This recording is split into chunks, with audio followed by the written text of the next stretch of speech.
शुक्लां केशवं बादरायणं सूत्रभास्कृतौ वन्दे भगवन्तौ पुनः पुनः। ईश्वरो गुरुरात्मेति मूर्तिभेद विभागिने व्योमवद्व्याप्त देहाय दक्षिणामूर्तये नमः। ओम शांति शांति शांति। वसुदेव सुतं देवं कंसचारूढमर्दनं देवकी परमानन्दं कृष्णं वन्दे जगद्गुरुं। नमस्ते रामचंद्राय माधवाय नमो नमः। गोविन्दाय नमस्तुभ्यं नमस्ते परमात्मने। अद्वैत ब्रह्म रूपाय ज्ञान गम्याय ते नमः। नमः पूर्णारम्याय माधवाय चिदात्मने। ओम श्री परमात्मा नमः। श्रीमद् भगवद गीता भवने में बीतीतानि जन्मानि तच्चार्जुन तान्यं वेद सर्वाणि नेत्वं वेद परन्तप। अजुवपि सन्नुव्यात्मा भूतानां ईश्वरोऽपि सन् प्रकृतिं स्वामधिष्ठा सम्भवात् माया। यदा यदा हि धर्मस्य ग्लानिर्भवति भक्तिवार्ता अभ्युत्थानधर्मस्य तदात्मानं सृजाम्यहम्। परित्राणाय साधूनां विनाशाय च दुष्कृतां धर्म संस्थापनार्थाय सम्भवामि युगे। जन्म कर्म च मे दिव्यमेवं वेत्ति तत्त्वता।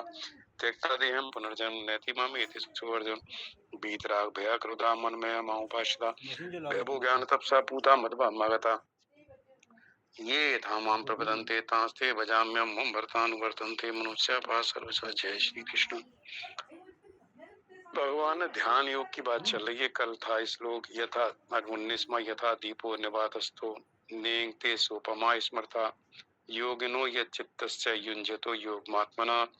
दीपक से, दीपक की जो लौ है उससे जो मन में संकल्प विकल्प आते रहते हैं उसको दीपक की लौ से प्रयोजन भगवान ने किया है। कि दीपक की लौ जब स्पंदन रहित वायु होती है, जब वायु में कोई स्पंदन नहीं होता, वायु में कोई चंचलता नहीं होती, वायु में कोई वेग नहीं होता, तो जैसे दीपक की लौ हिलती डुलती नहीं, एक सी रहती है, उसी तरह से मन में धीरे धीरे जो मन चंचल है, जब मन शांत होने लगता है तो मन में संकल्प विकल्प शांत होने लगते हैं और मन उसी तरह से एकाग्र हो जाता है जैसे दीपक की लौ हो जाती है। तो जो स्वरूप में स्थिर होता है उसकी चित्त की क्या स्थिति होती है? दीपक की लौ की तरह। कि कंपन तो हल्का सा होता रहता है लौ में, लेकिन इतना मामूली होता है कि दिखाई नहीं पड़ता और बिल्कुल ऐसा लगता है लौ सीधी है। सीधी को बड़े ध्यान से देखो तो हल्का हल्का होता रहता है। तो उसको भगवान ने कहा योगिनो ये चित्त से युंजतो योग में, बस में किए हुए चित्त वाला जो योगी की चित्त की वैसी ही उपमा कही गई है जो स्पंदन रहित वायु के दीपक में। अब अगले श्लोक में कहते हैं जब पूर्णता को प्राप्त कर लेता ध्यान योग के द्वारा तो उसकी क्या अवस्था होती है, क्या स्थिति होती है। 20वें श्लोक में भगवान कहते हैं यत्रो परमते चित्तम निरुद्धम योग सेविया यत्र चैवात मनात् आत्मानं पश्यन्नात्मनि तुष्यति यत्रो परमते नित्यम। वो कहते हैं योग सेविया, योग का सेवन करने से, मतलब जो व्यक्ति ध्यान योग का सेवन कर रहा है, रोज ध्यान योग करता है, तो जिस अवस्था में निरुद्धम चित्तम, जब उसका चित्त निरुद्ध हो जाता है, चित्त उसका स्थिर हो जाता है, उपराम हो जाता है, उपरमते उपराम हो जाता है, जिसका निरुद्ध चित्त उपराम हो जाता है। पहले चित्त एकाग्र होता है, फिर धीरे धीरे लीन हो जाता है। एकाग्र में उसकी स्थिति रहती है, लेकिन जब उपराम होता है तो उसको कहते हैं लीन हो गया। तथा जिस अवस्था में यत्र, जिस अवस्था में स्वयं मतलब जीव स्वयं, ये महत्वपूर्ण है, आत्मना आत्मानम, अपने आप से अपने आप को, पश्यन आत्मनि तुष्यति, देखता हुआ अपने आप में संतुष्ट होता है। मतलब अपने आप से अपने आप को देखता हुआ अपने आप में ही संतुष्ट रहता है। देखो मतलब क्या है कि जब हम ध्यान में बैठते हैं तो एक रहता ध्यान करने वाला ध्याता, एक है जो ध्यान, और एक है जिसका ध्यान कर रहा हो ध्येय। जैसे भगवान राम का कर रहा है, कृष्ण का कर रहा है, शिव का कर रहा है, दुर्गा का कर रहा है, जिसका ध्यान कर रहा है। तो ध्यान में त्रिपुटी रहती है, ध्याता, ध्यान और ध्येय की। जब स्थिति और बढ़ जाए वो भी खत्म हो जाता, मतलब ध्याता भी नहीं रहता, ध्यान भी नहीं रहता, ध्यान के बारे में उसको कोई, ध्यान की जो वृत्ति है वो भी नहीं रहती, केवल ध्येय रह जाता। अब ध्येय में भी क्या है कि मैं भगवान राम का ध्यान कर रहा हूँ, एक कृष्ण कर रहा हूँ, एक अभी मेरे पास उनका नाम बना हुआ है कि राम का ध्यान कर रहा हूँ। जब वो नाम भी खत्म हो जाता है, केवल एक ध्येय, मतलब वही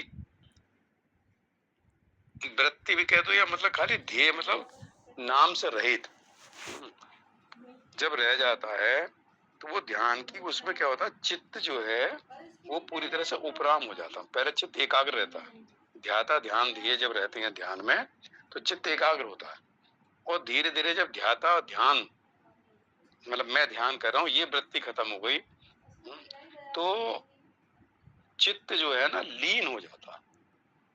जब चित्त लीन हो जाता है तो ना चित्त है वहां, ना वो मन है, ना वो ध्याता है। मैं ध्यान कर रहा हूँ, मैं भी खत्म हो गया, मैं मतलब मैं ध्यान में बैठा हूँ, ये भाव भी उसके अंदर, ये वृत्ति भी नहीं। तो ऐसा व्यक्ति अपने आप से अपने आप को, वहां दूसरा कुछ नहीं है, चित्त भी नहीं है, संसार का कोई विषय नहीं है, इंद्रियां नहीं है, मन नहीं है, मतलब एक तरह समाधि सी लग गई। अब कितने समय की लगती है, 1 मिनट लगी, आधा मिनट लगी, जो भी हम सबकी हालत है, फिर कोई संकल्प आ जाता है। तो उतनी देर में जब मन और चित्त लीन हो जाते हैं तो वहां कुछ नहीं है, मतलब प्रकृति का कोई इंद्रियां नहीं है, शरीर नहीं है, मन नहीं है, सब लीन हो गए, उपराम हो गए। उपराम का उपरमते शब्द है। तो वो कहते हैं कि उस स्थिति में स्वयं स्वयं को देखता हुआ, मतलब दूसरा कुछ नहीं है ना, तो स्वयं स्वयं को देखता हुआ और अपने आप में संतुष्ट हो जाता, मतलब उसे पूरी संतुष्टि मिलती है। तो कहते हैं कि जब स्वयं स्वयं को देखता है,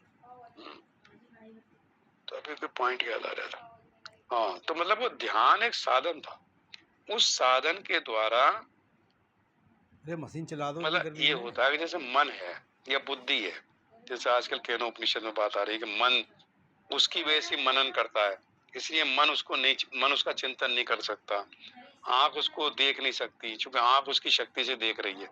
यही चल रहा है ना केनोपनिषद, तो पहले अध्याय में चला था। वाणी उसके बारे में व्यक्त नहीं कर सकती, ये क्यों नहीं कर सकती, क्योंकि ये सब प्रकृति से बनी हुई है। ये अपने विषयों में जा सकती है, विषयों का चिंतन कर सकता मन, बुद्धि विषयों का निश्चय कर सकती है, वाणी विषयों के बारे में बोल सकती है। तो ये सब प्रकृति के जो विषय हैं उनके बारे में बात कर सकते हैं, क्योंकि ये सब प्रकृति से बने हुए हैं। और जो आत्मा है वो प्रकृति से अतीत है, गुणातीत, गुणों से अतीत है। प्रकृति में 3 गुण हैं, तो सब विषय पदार्थ शरीर सब प्रकृति के 3 गुणों से बना हुआ है। और आत्मा जो है वो गुणातीत है, गुणों से रहित है, वहां कोई गुण नाम की चीज नहीं है, निर्गुण निराकार। खाली चने सूखे। तो जो प्रकृति से बने हुए शरीर के जितने भी इंद्रियां हैं, मन बुद्धि है, ये उसके बारे में कुछ भी सोच नहीं सकते, विचार नहीं कर सकते। तो ये क्या करते हैं, जब ये उपराम हो जाते हैं, जब लीन हो जाते हैं, तो वहाँ क्या बचा, वहाँ केवल एक आत्मा ही बचती है। कुछ नहीं तब वो कहते हैं उसने अपने आप से अपने आप को जाना, स्वयं को जाना। तो इसके बारे में ये वो बात भूल गए थे कि जब हम ध्यान में बैठते हैं तो एक हमें सुख और शांति मिलती है, ऐसा लगता है बड़ा आनंद आया, बड़ी शांति आई, बड़ा अच्छा लगा। तो कहते हैं उस सुख का हम भोक्ता बन जाते हैं, उसी शांति में रुक जाते हैं। तो सतोगुण में जब 14वें अध्याय में आ जाता है कि सतोगुण से शांति और सुख मिलता है, उस शांति और सुख के साथ भी अगर हम संबंध ना रखें, उसका ना हो, तो हम उस तत्व का ज्ञान प्राप्त कर सकते हैं, उस तत्व को प्राप्त कर सकते हैं जो आत्म तत्व है। तो हम वहां रुक जाते हैं कि वो एक शांत अवस्था में वहां रुक गए। तो कहते हैं उस शांति के साथ भी संबंध मत बनाओ, उस आनंद के साथ भी संबंध बनाओ, वहां भी उससे भी, उसमें भी आसक्त मत हो, उसमें भी संग मत हो। तो तब स्वरूप का बोध हो जाता है, उसके आत्मा क्या है, अपने आप से अपने आप को जानता है। तो उसमें सारे जो हमारे ये संस्कार वगैरह ये सब नष्ट हो जाते हैं, कर्म भी नष्ट हो जाते हैं उसमें रहने से, मतलब उस अवस्था में अहंता बहुत सूक्ष्म हो जाती है, जो अहंता है। तो इसको ये कहते हैं। तो वो कहते हैं कि आत्मानम पश्यन आत्मना आत्मानम, अपने आप से अपने आप को देखता, वहां को दूसरा बचा ही नहीं, मन है, बुद्धि है, चित्त है, सब लीन हो गए। जैसे सुसुप्ति में जब लीन हो जाते हैं तो अच्छा लगता है कि सुख से सोया, लेकिन वहां अज्ञान में लीन होते हैं, अविद्या में लीन होते हैं। लेकिन जागृत अवस्था में जब हम बैठते हैं तो ये जब लीन होते हैं तो हमें उसका बोध होता है, हमें उसका ज्ञान होता है, वहां अविद्या नहीं है। तो चित्त वृत्ति जब लीन हो जाती है तो वहां हमें ज्ञान रहता है अपने स्वरूप का। तो उस अवस्था में जब ये सब लीन हो गए तब हम अपने आप को जान सकते हैं कि मेरा वास्तविक स्वरूप क्या है। चूंकि आत्मा के अलावा कुछ नहीं है, चिदाभास भी नहीं है, मन बुद्धि चित्त कुछ नहीं है। तो जब इनसे सबसे हम संबंध विच्छेद कर लेते हैं, संसार और संसार से प्रकृति और प्रकृति से निर्मित जो शरीर और इंद्रियां हैं, तब हमें इसका अपने स्वरूप का बोध होता है। तो इसलिए कहते हैं कि जो विद्या है, जो ब्रह्म विद्या है, जो आत्म विद्या है, उपनिषद है, गीता है, तो ये क्या करते हैं, बोले इनका काम क्या है? इनका काम है कि जो हमारे अंदर अज्ञान है, जो हमारे अंदर अविद्या है, हम ये मानते हैं मैं शरीर हूँ, मेरा मन है, मेरा शरीर है? तो जो मेरापन है, इस प्रकृति के साथ जो ममता है, शरीर के साथ अहंता है कि मैं शरीर हूँ, इस अहंता और ममता का जो हमें अज्ञान है कि ये मैं हूँ, मैं तो शुद्ध चैतन्य आत्मा हूँ, जिसका इनसे कोई संबंध नहीं है। विजातीय हैं, मतलब दूसरी जाति के, प्रकृति के हैं। मैं, मेरा परमात्मा के साथ संबंध है, वो सजातीय है, मतलब एक ही जाति के हैं हम और परमात्मा। और शरीर और मैं ये एक दूसरे के विजातीय, मतलब दूसरी जाति के, इनके साथ कभी मेरा संबंध रह ही नहीं सकता, और परमात्मा से कभी मेरा संबंध विच्छेद नहीं हो सकता। तो इनसे चाहे मैं कितने जन्म हो जाएं, इनके साथ कभी संबंध नहीं बन सकता, और परमात्मा से कभी मेरा संबंध टूट नहीं सकता, क्योंकि हम वो दोनों एक ही, मतलब अंश अंशी कह लो, या परमात्मा ही जीवात्मा के रूप में उत्पन्न हुआ अविद्या के कारण, अज्ञान के कारण। तो कहते हैं विद्या करती, जब उपनिषद पढ़ते हैं, गीता पढ़ते हैं, तो ये क्या करती है, जो हमारा अज्ञान है, जो हम ये मानते हैं मैं शरीर हूँ, मेरा मन है, मेरी बुद्धि है, इनसे मैं परमात्मा का ज्ञान प्राप्त करूंगा, तो कहते हैं ये जो विपरीत धारणा है, इनको दूर करती है आत्म विद्या या ब्रह्म विद्या, इस अज्ञान अविद्या की निवृत्ति करती है। तो जब मेरे अंदर ये अज्ञान दूर हो जाता है, तो आत्मा ऐसा है जैसे सैकड़ों सूर्य का प्रकाश है। तो कहते हैं उस ज्ञान स्वरूप आत्मा को जानने के लिए किसी और ज्ञान की या किसी प्रकाश की आवश्यकता नहीं है, उसका स्वरूप ही ज्ञान स्वरूप है। एक प्रकाश को देखने के लिए दूसरे प्रकाश की जरूरत नहीं। सूर्य को देखने के लिए हमें लालटेन की आवश्यकता नहीं है कि सूर्य है या नहीं है आसमान में, क्योंकि सूर्य का तो प्रकाश ही पता चल रहा है सूर्य है। तो जैसे सूर्य के प्रकाश को देखने के लिए दूसरे प्रकाश की आवश्यकता नहीं है, ऐसी आत्मा को, तत्व को जानने के लिए किसी और ज्ञान की आवश्यकता नहीं है। हमारे अंदर जो अज्ञान है, जो हमारे अंदर अविद्या है, वो दूर हो जाए तो आत्मा तो ज्ञान स्वरूप है, सत्यम ज्ञान अनंतम रूपम। तो जो ज्ञान स्वरूप आत्मा, उसका हमें ज्ञान हो जाता, उसका हमें बोध हो जाता। जो हमारे अंदर इतनी वासनाएं, इतने संस्कार पड़े हुए अनंत जन्मों के, उसका एक आवरण पड़ जाता हमारी बुद्धि के पीछे, और बुद्धि और आत्मा के बीच में एक आवरण पड़ जाता है जो संस्कारों का। जैसे संस्कार जब भस्म होते हैं, तो आत्म विद्या क्या करती है, जब हमारा ज्ञान प्रकट, अज्ञान दूर होता है, तो ये अज्ञान है, ये भी अविद्या है, जो संस्कार वासना है, तो ये दूर होते हैं उस विद्या से। तो इनका काम क्या कर दिया आत्म विद्या ने, ब्रह्म विद्या ने, इनको दूर करा, इनको नष्ट किया। तो उसको कहते हैं कलमश, जो पाप है, ये पाप और पुण्य दोनों है। तो ये पुण्य है तो हमें ऊंचे के लोकों में ले जाएंगे, लेकिन आत्मा की प्राप्ति हो गई, आत्मा को जान ले, किसी लोक में नहीं जाएंगे। आत्मलोक है, आत्मलोक मतलब जो ब्रह्म है, जो परमात्मा है, वो जो, उसको भी लोक कह दिया। तो जो आत्मा का लोक है, जो कैसा लोक है, जो निर्गुण निराकार, उस ब्रह्म को प्राप्त कर लेते। तो जैसी अविद्या दूर होती है, तो जो हमारे कलमश हैं, कलमश कहते हैं जो हमारे पुण्य और पाप जो संचित हैं, उनको नाश कर देते। तो हमें आत्मा का बीच में, जो बुद्धि और आत्मा के बीच में सूर्य, और हमारी आंख के बीच में जो बादल थे, जिसकी वजह से सूर्य दिखाई नहीं पड़ रहा था, सूर्य तो है, बादल आ गए बीच में, तो उन बादलों की निवृत्ति जैसी होती है तो सूर्य एकदम दिखाई पड़ जाता। तो जो बादल रूपी अज्ञान है, जो बादल रूपी वासनाएं, संस्कार हमारे अंदर बुद्धि के ऊपर एक आवरण डाल रखा है, वो जब नष्ट हो जाते हैं, तो जैसी वासनाएं, संस्कार नष्ट हो जाते हैं, इसको कलमश कहा है, पाप पुण्य जो भी है, तो हमें उस आत्म तत्व का ज्ञान हो जाता है। ये भगवान भाष्य में, जो ये केनो उपनिषद में जो चौथा श्लोक चल रहा है दूसरे खंड का, उसमें के भाष्य में सब चीजें दे रखी हैं तत्व आ विद्या जाएगा। से क्या अमृतत्व की प्राप्ति होती है आत्मविद्या से, और कैसे दूध बन विद्या गया। के द्वारा हम उस आत्म तत्व को जान सकते हैं। बहुत बढ़िया बढ़िया भाष में लिखे हुए हैं। उसने तो हालांकि एक चीज बहुत बढ़िया लिखी है, उसने लिखा है मंत्र, देखो वहाँ लिखा है कि धन, मंत्र, औषधि, तप तीन अलग छाट और दी। योग से प्राप्त होने वाला जो सामर्थ्य तीन मैंने है, अलग जो छाट बल दिए। है, अनित्य वस्तुओं का किया हुआ होने से जानने के मृत्यु लिए। का पराभव करने में समर्थ नहीं। किंतु आत्मविद्या से होने वाली जो सामर्थ्य है वो तो आत्मा द्वारा ही प्राप्त किया जाता है, अन्य किसी से नहीं।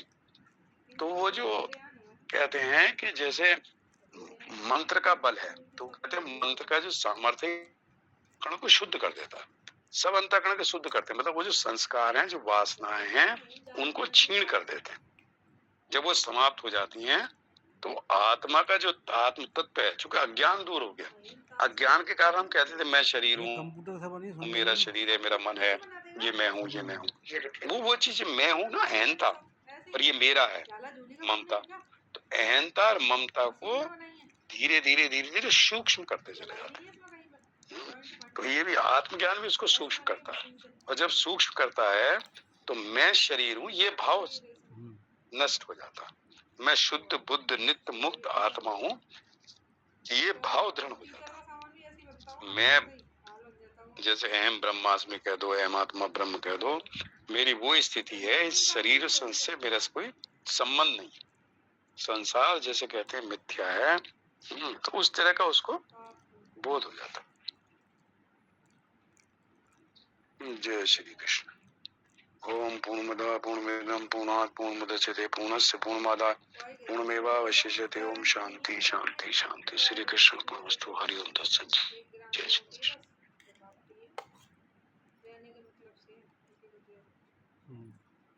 बदला चुकाने के लिए कोई तुम्हें अंगूठी दे गया शादी में 3 ग्राम की, उस जमाने में उसको दे दो वो 3 ग्राम की बहुत यार में आया थी, अब तो देवी 15 ग्राम 15,000 रुपया आ रही है।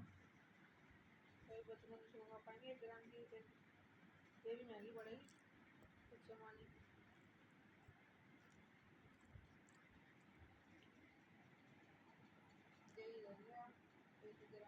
आवा माता जी, राधे राधे।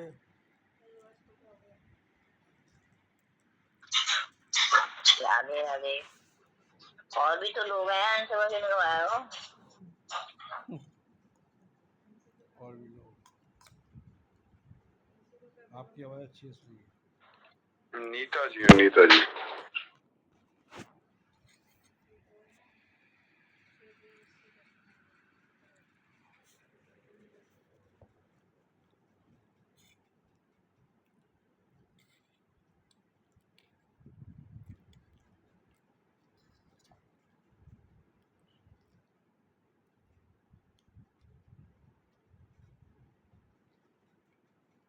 कौन सुना रहा?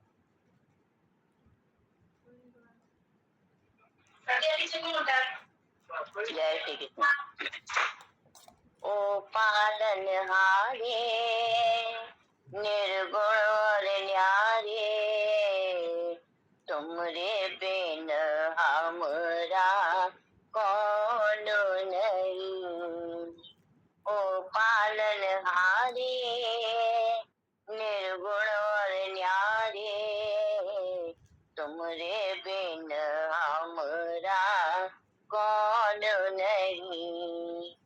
हमरी उलझन सुलझाओ भगवन, तुमरे बिन हमरा कौन नहीं। हमरी उलझन सुलझाओ भगवन, तुमरे बिन हमरा कौन नहीं। ओ पालनहारे निर्गुण और न्यारे, तुमरे बिन हमरा मैं झूठ बोल के कौन नहीं। तुम्हें हम का ओ संभाले, तुम हमरे रखवाले, तुमरे बिन हमरा कौन नहीं, तुमरे बिन हमरा कौन नहीं। चंदा में तुम्ही तो बड़े हो चांदनी, चंदा में तुम्हें तो बड़े हो चांदनी, सूरज में उजाला तुम्हीं से, ये गगन है मगन, तुम्हीं तो दिए हो इस सारी, हे भगवन ये जीवन,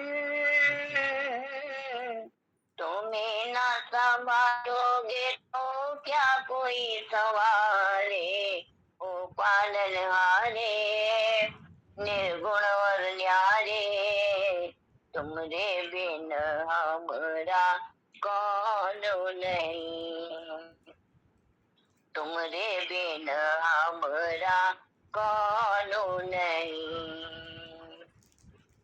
जो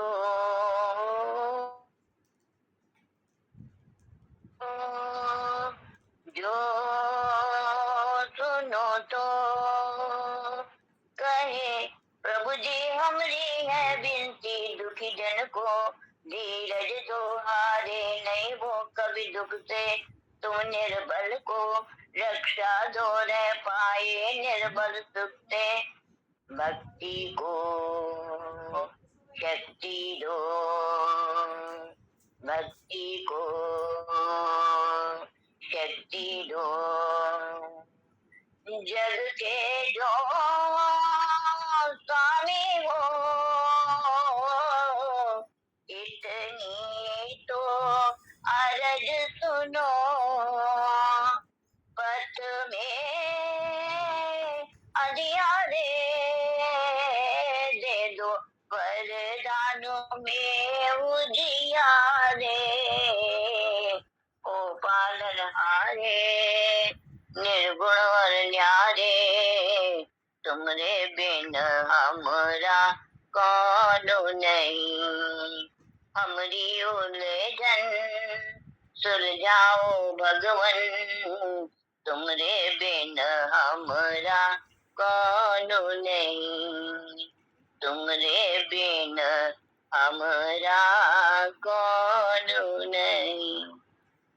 सभी को सादर प्रणाम, सादर नमन, जय श्री कृष्ण। जय